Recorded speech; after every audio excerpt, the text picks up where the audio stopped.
You're tuning into Black and White Sports on YouTube. The no-holds-barred truth on sports. The main event starts now. All right, Black and White Sports supporters, let's talk about Caitlyn Clark. We've talked about how much she's actually given the WNBA, the woke WNBA, a heartbeat over the last, say, month or so as we were steamrolling towards the WNBA draft. Again, something I never imagined I would ever be talking about in a million trillion years.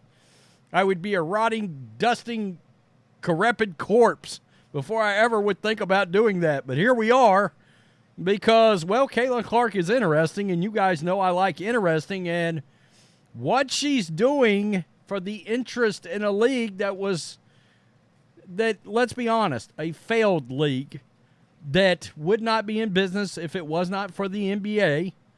I mean, throwing them money behind the scenes, it would have been a sports league that would have been out of business probably 15, 18 years ago. But they got a superstar now. It looks like they've got the female version of Michael Jordan coming in. And the ratings for the WNBA draft were ridiculous. And we're also going to talk about Pat McAfee joining the rest of the folks out there that are being utterly ridiculous when it comes to Caitlyn Clark's salary. Now, look, is Caitlyn Clark worth more than the 70-something thousand a year that the WNBA is going to pay her? Yeah, she's probably make $5-10 million, maybe more, off of sponsorship deals. But the point is, as far as the way the league is set up and the way it's run and the revenue the league generates, no, her salary should not be more than $78,000 a year. It shouldn't be any different than anybody else's, unless you want to pay her $2 million and pay everybody else the normal salary.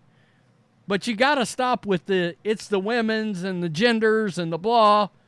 No, it's supply and demand, and nobody has watched this league. So it doesn't generate enough revenue to sustain a bigger salary. It's just that easy. I don't get it. Now, in 5 years, I don't know because of what it is Caitlyn Clark is doing. And guys, you're seeing this right here. I mean, one of the reasons why her teammates in open arms supported her is because the fact is Caitlyn Clark just brought in basically 1.8 million new viewers to the WNBA, at least at the draft.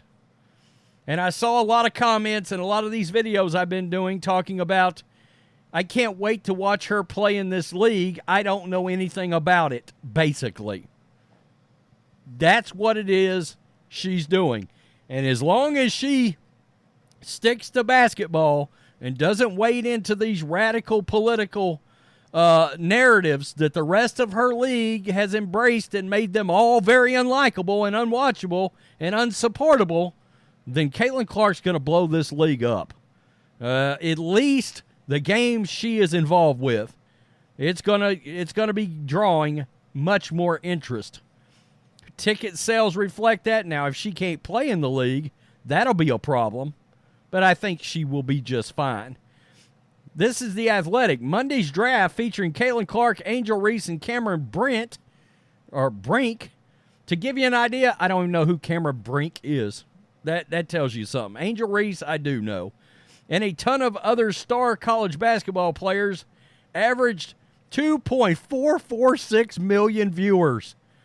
A head-spinning 307% increase in viewership over last year. The previous all-time record, listen to this. Diana Taurasi can just directly shut the F up. Previous all-time viewership for a WNBA draft in 2004 for Diana Taurasi's draft drew 601,000. It was 4.5 times higher. Last year averaged 572,000 viewers on ESPN, which was up 42%. God. And was the most watched NBA draft since 2004.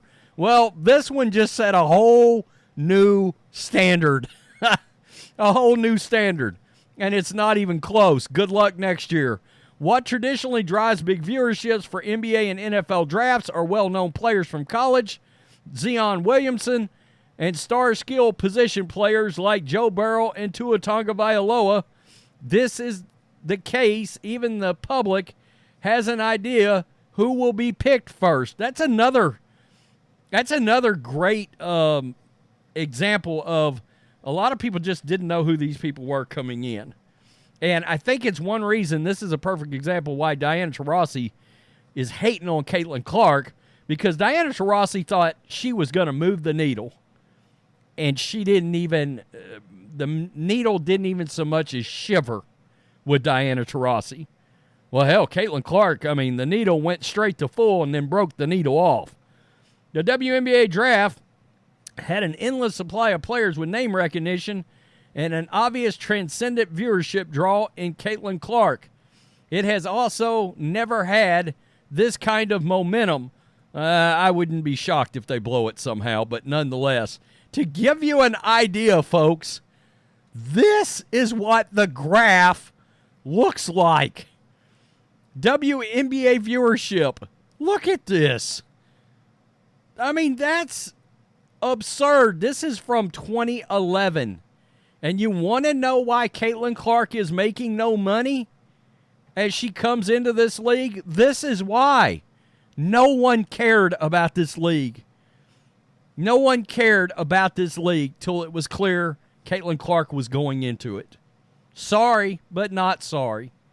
And again, I think the WNBA, if they would have went out there and just played basketball and they had more stars that lived more just family-friendly lifestyles, I think their league would have been a lot better off. And they would probably be more popular, and by default, their players would make more money. But it is supply and demand. So let's get to Pat McAfee. And guys, you know I like Pat McAfee. I like what he does with the WWE. I like his show. But these absurd takes about Caitlyn Clark's salary, it just is what it is right now.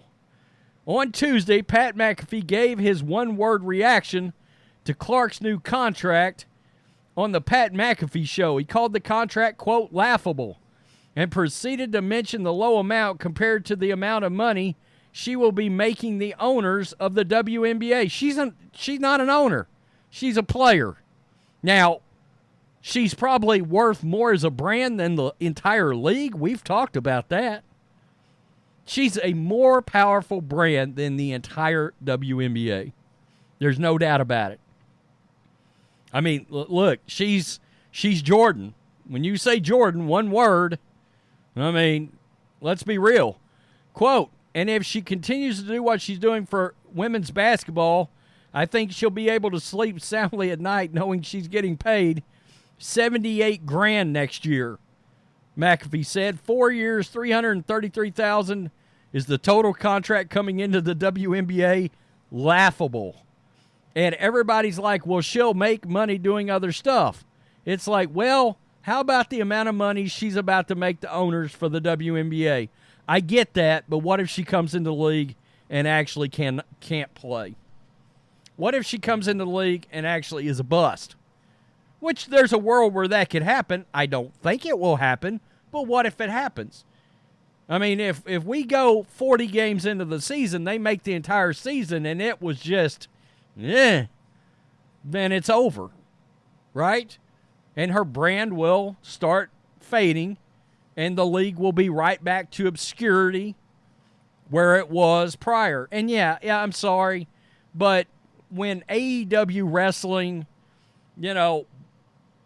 regularly garners, and that's a brand that's hurting in wrestling right now badly and is on a downward trend, when that brand is still on Wednesday Night Dynamite, is still outdrawing WNBA games by 200,000 viewers, yeah, the WNBA is not in a very good place. You want to talk WWE? We're talking wrestling here. 4 or 5 times the amount of viewers of a WNBA game every week. I mean, golf regularly beats the WNBA. The UFL, brand new football league, spring football league, 200,000 more viewers, 300,000 more viewers if it's on network television, but you get my point. Yes, her salary will go up if she moves the needle enough and the needle stays high enough to warrant growth of revenue. She's getting paid exactly what it is. She should get paid based on the revenue the league has generated prior to her. That's the way it works. They're not going to pay her on forecasted revenue. You know who used to do that? The NFL used to bring in, for example, Sam Bradford got drafted, and he got like a $50 or $60 million contract walking in the door, and it crippled NFL franchises for 4 to 5 years. They figured it out as owners and said, nope, rookie wage scale. And now, if you draft a quarterback and they suck, you're drafting another one in 2 years or 3 years because it's financially viable. If she generates a lot more revenue, which it looks like she's going to, then you talk salary. You know, I mean, this virtue signaling, and I'm sorry, Pat, but stop it. Pat knows exactly how this works. Come on now. Tell me what you think. Peace. I'm out. Till next time. Thanks for watching the show. Be sure to like, comment, and subscribe. Be sure to tune in next time on Black and White Sports.